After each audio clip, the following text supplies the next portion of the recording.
Channel 5's Jonquil Newland is live at the mall as well. She's been talking to people who were inside when this shooting started. Jonquil? Yeah, good evening, Carrie. Just to give you a little idea of where we're at now and where we were when we found all these people, we're currently outside the entrance to Opry Mills Mall, outside of the Rainforest Cafe entrance. When we first did our first initial hit, I believe we were one of the first reporters to actually go on air from the scene out on Brawley Parkway. We were trying to get to this area. Police had blocked off so many entrances that we could not, so we literally just pulled over off the highway. We got out of our cars and began just going live from there. And what we saw, and that was that location, the entrance outside of like H&M and Chewy's as well. That's on the other entrance or the other side of the Opry Mills Mall. Once we were able to leave that area, we were going along the McGavick Pike area, kind of towards Opry Mills Drive where the media was told to go. However, we were stopped by just the amount of people that were coming out of the Opry Mills area. We stopped, we spoke with one person, her name was Jayla. She worked in the Moe's there, and she says she began seeing people run into her restaurant and out the back door, which she immediately knew there was something wrong, especially when a woman carrying her baby left quickly as well.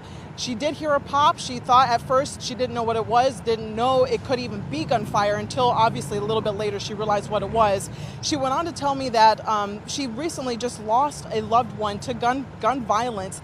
Then the Waffle House shooting happened just recently, and now this. She was just explaining how she doesn't feel safe to go anywhere anymore. And that's kind of the sentiment to a lot of people we spoke to. Just after we spoke with Jayla, we spoke to a couple sisters who were from Illinois. They were eating in a restaurant when all of a sudden officers came in armed with their rifles up and ready to go. They went to the back into the kitchen and hid there for 20 minutes or more. Again, these are people, one sister had been to Nashville before, one sister, this was her first ever time visiting here, and this is the situation that they were having to deal with. Then we spoke to some people who were trying to reach their loved ones who were still inside the mall, possibly people who are waiting to be interviewed by police as well. Just a little while ago, we spoke with a woman. She worked at Master Cuts here in the mall as well, but she's also 12 weeks pregnant. And when they had to go into the back of the store, she was fearing for her life. Listen to a little bit about what she had to say the experience was like. I text my mom to tell her to help my husband take care of my daughter if something were to happen.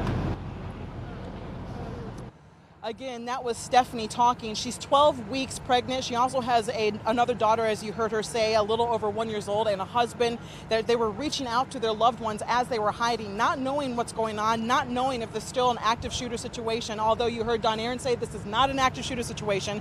However, for everyone who was in the mall, everyone who heard the gunfire, everyone who saw people running, that's exactly what it felt like. Of course, we're getting more information. We're talking to people as they come out. We're actually probably going to leave this area and maybe find another location to get a little bit more information about what's going on. Of course, we'll have more reports for you right here on News Channel 5. For now, live at Opry Mills Mall, I'm Jonquil Newland, News Channel 5.